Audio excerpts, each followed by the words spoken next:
Olá pessoal! Sejam todos muito bem-vindos ao nosso canal. Os nossos vídeos têm por objetivo enaltecer e mostrar as maravilhas desse grande país chamado Portugal.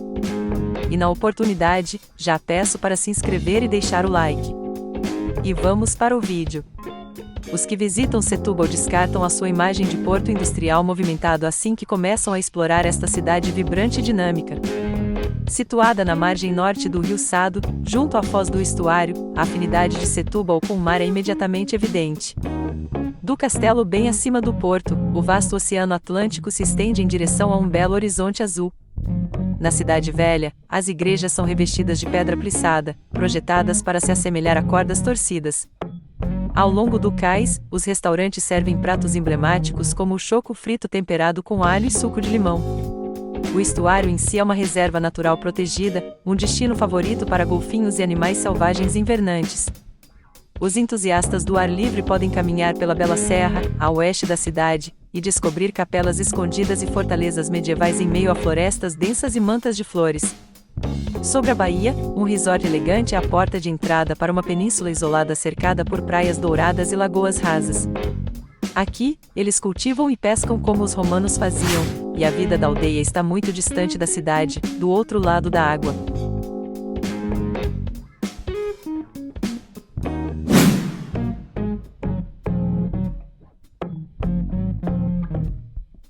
Dominando o horizonte acima de Setúbal está o castelo da cidade. O forte foi construído em 1595 por ordem de Filipe II da Espanha, e segue um desenho em forma de estrela, originalmente elaborado pelo engenheiro militar italiano Filippo Terzi. O arquiteto Leonardo Torriana, também da Itália, certificou-se de que tudo se encaixasse. Construída durante o período do domínio espanhol, a fortaleza defensiva manteve piratas empreendedores e invasores ingleses à distância. Após a reconquista portuguesa, foram acrescentados muros mais pesados e robustos, bem como um túnel de pedra que conduzia ao interior. Hoje, são os turistas que assediam o castelo, seja para escalar de brincadeiros baluartes intemperizados, seja para se hospedar na pousada, uma pousada de luxo que aproveitou as plantas do século XVI. Vale a pena admirar uma pequena capela, forrada de azulejos maravilhosamente detalhados. Mas o verdadeiro atrativo é o panorama inspirador que abrange Setúbal, o cintilante estuário do Sado, e a longínqua península de Troia.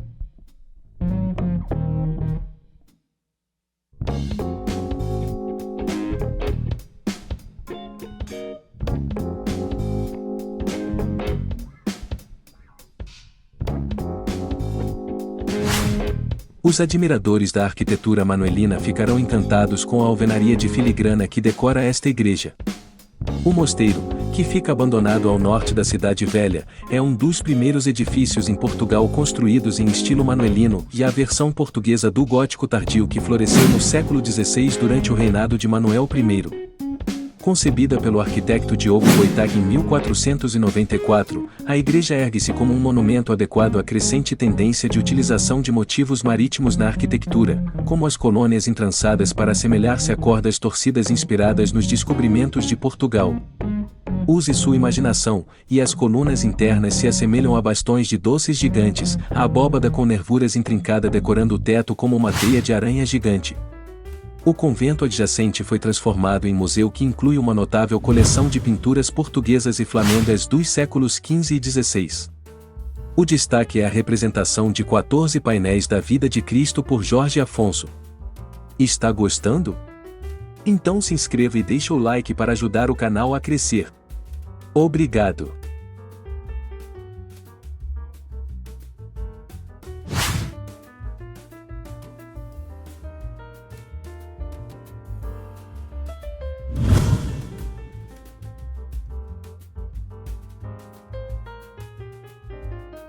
Estamos agora no Castelo de Palmela. Nesse local os mouros defenderam-no com uma ferocidade assustadora, antes que as forças cristãs o conquistassem, e o Castelo de Palmela ainda está em excelente estado, desde que as hostilidades terminaram no século XII.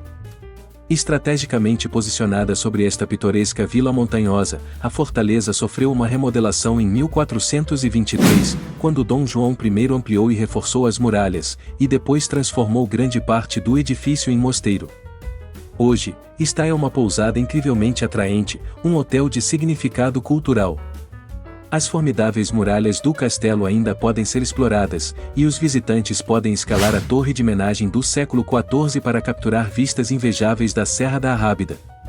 Em um dia claro, até a distante Lisboa desponta na vista. Para as melhores imagens do castelo, espere até o anoitecer, quando os holofotes banham as paredes com uma aguada de cobre. Palmela em si é bastante normal, embora qualquer passeio deva incluir uma visita à igreja de São Pedro, onde alguns belos painéis de azulejos do século XVIII adornam o interior. Muito fixe, não é mesmo? Vamos lá, faça sua inscrição e deixe o like.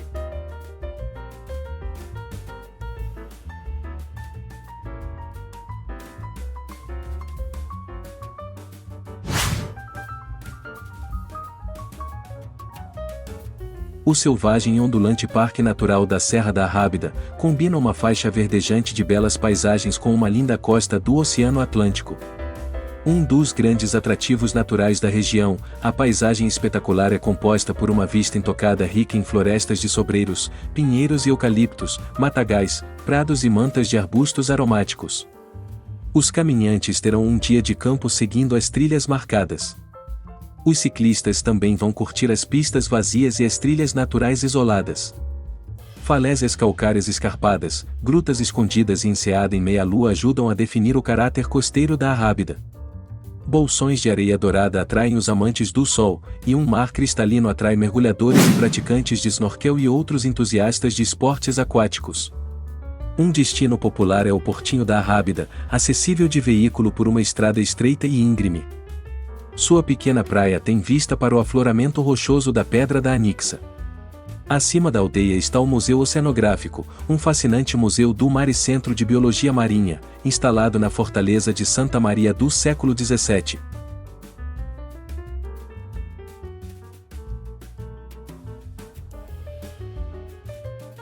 Obrigado por assistir, e não esqueça de se inscrever para fortalecer o nosso canal, e aproveite também para deixar o gostei, compartilhar e comentar. Até o próximo vídeo.